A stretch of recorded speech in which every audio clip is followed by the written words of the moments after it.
Hello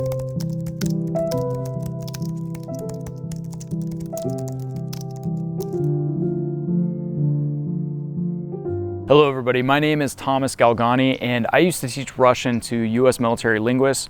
I personally learned the language as an adult and was eventually recruited to help instruct. And the reason why I share that with you guys is because I love language, and my experiences have taught me that communication in all forms is one of the most powerful things, not just for external influence, but also for ourselves and how we see the world.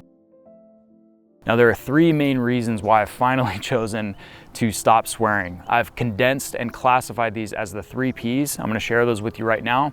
And at the end of this video, I wanna share the plan that I'm going to use to once and for all break one of the habits that I've had for virtually my entire adult life. There's really nothing positive or valuable about swearing. Now, I've heard it said enough times that the separator between hyper successful people and everybody else isn't necessarily what they do, but it's what they don't do. And that makes me think, what else can I eliminate besides the time-wasting activities that distract me from my goals and other negatives like gossiping or complaining?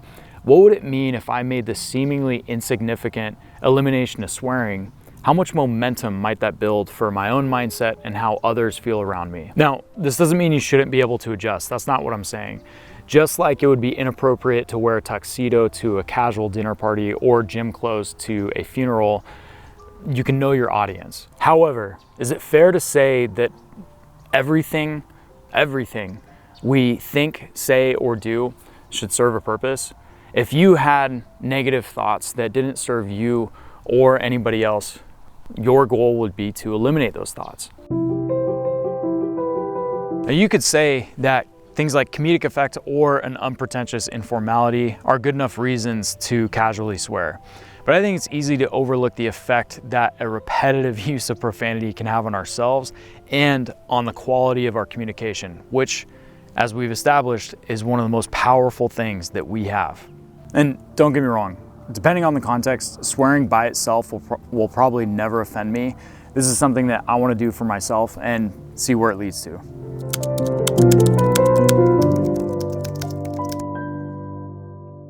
Swearing is an imprecise mode of communication that ironically demands more precision of when to use it. And what I mean by that is you can rarely account for all the negative associations that someone might have with profanity, especially in other cultures. I've learned this the hard way a few times myself. You need to be more selective of when you swear, and the swear words themselves are also limiting and less precise, despite being blunt. One of the conditions that I've set for myself while going through this process of breaking the habit is to not use childish substitutes like fudge, darn, or shoot. We'll come back to that in a second when we go over the plan.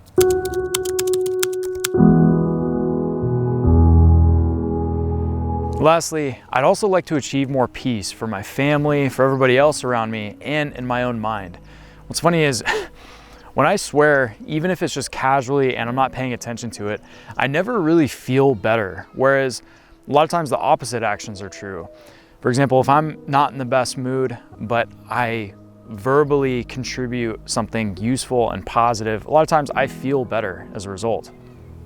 And I also have a theory that by gaining better control over my tongue, that will build more emotional resilience in other areas of my life and achieve more peace as a result.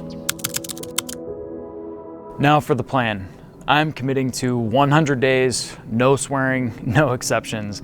Whether I'm alone or around anybody else, if I slip up, I have to start over. Is this angle out of focus again? This is gonna be tough.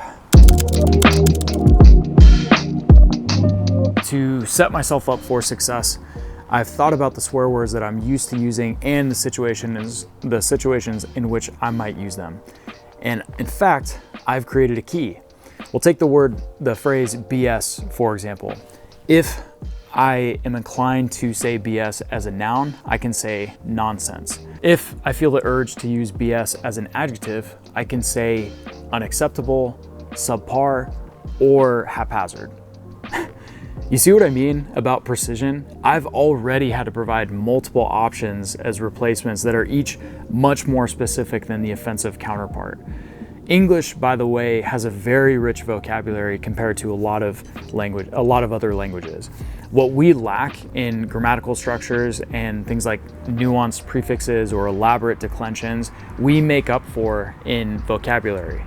Let's use it, guys. If you'd like to join me on this challenge, remember, you can do this. I would recommend creating your own key with your own replacements to set yourself up for success.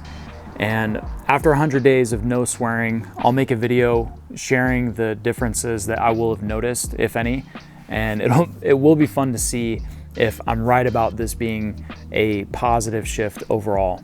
Thanks so much for watching, and we'll see you in the next one.